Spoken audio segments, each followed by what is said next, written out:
Welcome to my YouTube channel. आज जो हमारा टॉपिक है वो है कंज्यूमर्स बजट। कंज्यूमर्स बजट क्या है? देखो, अगर आपके पास आपकी मम्मी ने मान लीजिए आपको पैसे दिए हैं 200 रुपये और आपको एक मार्केट में जाके खर्च करने हैं, तो आप जो सामान खरीदोगे वो कितने रुपए का? मान लो आपको घड़ी खरीदनी है, तो आप कितने रुपए तक खर्च कर सकते हो? जितने आपके पास हैं, यानी 200 रुपये। मान लो अगर आपकी वॉच है 300 की, तो आप 300 की वॉच अफोर्ड नहीं कर पाओगे क्योंकि आपका बजट कितने का है? 200 रुपये का। यहाँ पे यही बात है कि या तो आप 200 रुपये खर्च कर पाओगे या फिर इससे कम हो। ठीक है, इससे कम की वॉच हो तभी आप खरीद पाओगे या फिर इतने रुपए की वॉच हो। तो ये कंज्यूमर बजट का जो टॉपिक है ये भी यही कह रहा है कि अब अगर कंज्यूमर की इनकम जो जितनी है वो उतना ही खर्च कर सकता है। ठीक है, और अब वो क्या कर रहा है? अलग अलग गुड्स के ऊपर खर्च कर रहा है।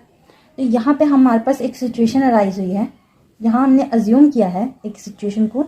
क्या हमने मान के चल रहे हैं? लेट अस अज्यूम यानी कि हमने मान लिया है कि कंज्यूमर का बजट कितना है? 60 रुपये, यानी कि उसकी इनकम कितनी है? 60 रुपये। अब वो क्या चाहता है? दो चीज़ें खरीदना चाहता है।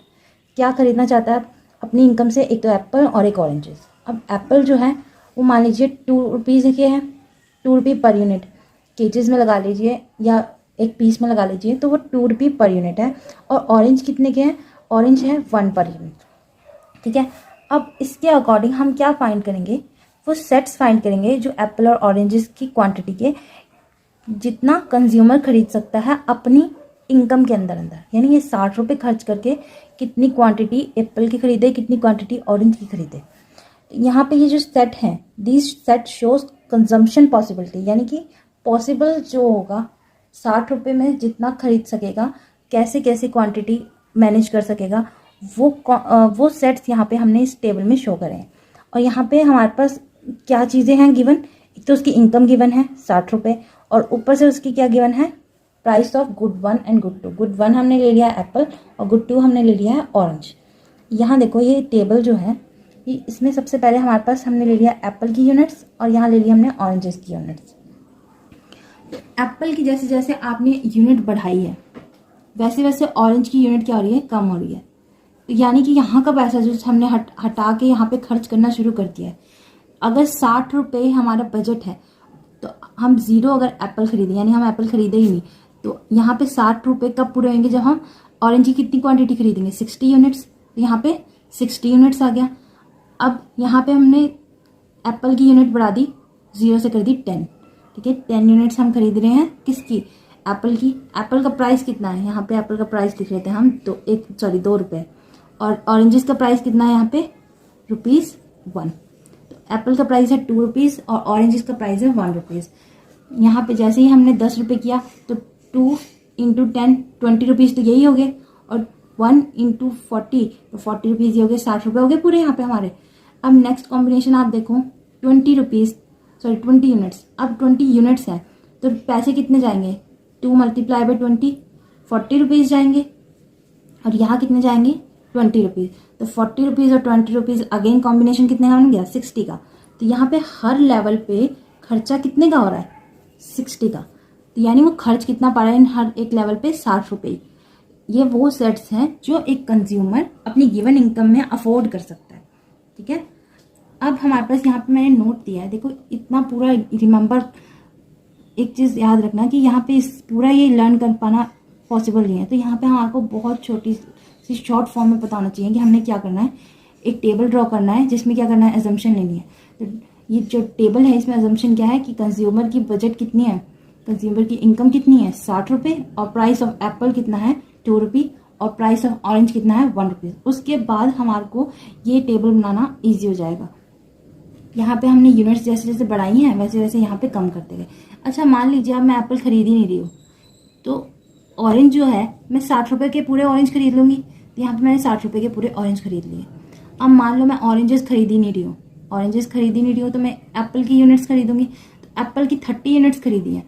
क्यों? क्योंकि मेरा बजट कितने का है? 60 का। 30 मल्टीप्लाई बाई 2 यानी कि कितने रुपए का खर्चा आ गया यहाँ पे? फिर से 60 रुपीज़ का। तो यहाँ पे जब हम पूरा इस पे खर्च करें या पूरा उस पे खर्च करें तो कॉम्बिनेशन जिस तरीके से भी बनाए, पर हम खर्च कितना कर रहे हैं? 60 रुपीज़।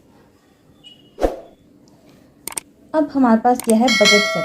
देखो बजट सेट क्या है, हमें पता था एप्पल और ऑरेंज ₹60 हमने खर्च करने हैं और एप्पल और ऑरेंज खरीदने हैं। तो हमने उसके क्या बना दिए थे, सेट्स बना दिए थे कि हाँ हम 0 यूनिट खरीदेंगे एप्पल की, यानी एप्पल खरीदेंगे ही नहीं, और ऑरेंज 60 खरीदेंगे। 10 यूनिट एप्पल की खरीदेंगे तो हम 40 यूनिट ऑरेंज की खरीद लेंगे। तो ये जो सेट्स बनाए थे इन्हीं को क्या कहते हैं, बजट सेट। तो it refers to attainable combination. यहाँ जो वर्ड है अटेनेबल कॉम्बिनेशन, अटेनेबल यानी कि जो हमारी क्षमता है, जितने हमारे पैसे खर्च करने की क्षमता है, और कॉम्बिनेशन यानी कि इन दोनों चीज़ों के ऊपर, एक चीज़ के ऊपर नहीं, दोनों चीज़ों के ऊपर खर्च कर रहे हैं, इसलिए यहाँ पे कॉम्बिनेशन है। किसका, of a set of 2 goods, 2 goods का कॉम्बिनेशन जो हम अटेन कर सकते हैं, यानी जिन 2 चीज़ पे हम खर्च कर सकते हैं। Given price of goods and income of the consumer. अब यहाँ पे क्या लाइन आई है, हमको प्राइस ऑफ गुड्स और इनकम दोनों पता है तब जब हमें प्राइस पता होगा गुड्स का, और जब हमें इनकम पता होगी हमें यहाँ पे अपनी इनकम पता है और गुड्स का प्राइस पता है, तभी हमने वो टेबल बनाया, ठीक है। अदरवाइज वो पॉसिबल नहीं था। तो यह हमको दोनों चीज़ें पता होनी चाहिए। अब हम इसका ग्राफिकल रिप्रेजेंटेशन देखने जा रहे हैं जो बहुत इंपॉर्टेंट है। देखो यहाँ हमने ले लिया गुड 1 यानी कि एप्पल, और यहाँ हमने ले लिया गुड 2 यानी कि ऑरेंजेस। अब हाँ, आपको अगर टेबल ध्यान में होगा तो यहाँ पे हमने क्या कहा था सबसे पहले कि मैं एप्पल की यूनिट्स खरीद ही नहीं रही हूँ और ऑरेंजेस सारे खरीद रही हूँ। तो ऑरेंजेस कितने खरीद सकती हूँ, 60 रुपये में ज़्यादा से ज़्यादा 60 ऑरेंजेस मैं खरीद सकती हूँ। और अगर मैं ऑरेंजेस खरीद ही नहीं रही हूँ, एप्पल की यूनिट खरीद रही हूँ, तो वो कहाँ जाएगी, 30 तक। तो ये जो लाइन ड्रॉ हुई है ये क्या होगी, हमारी बजट लाइन कहलाएगी या फिर प्राइस लाइन। अब इस लाइन क्या शो करती है, लाइन से नीचे नीचे का जितना भी एरिया है, ये जो ट्राइंगल बन रहा है A0 OB, ये वाला जो ट्राइंगल है ये क्या शो करता है, हमारा फिजिबल एरिया, यानी attainable combination along the line AB और इनसाइड इट।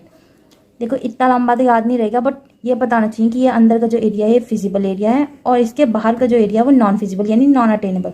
इसके बाहर हम खर्चा नहीं कर सकते। अगर मैं 50 यूनिट्स ऑरेंज की खरीदूँ तो मैं यहाँ पे 5 यूनिट्स एप्पल की खरीद सकती हूँ।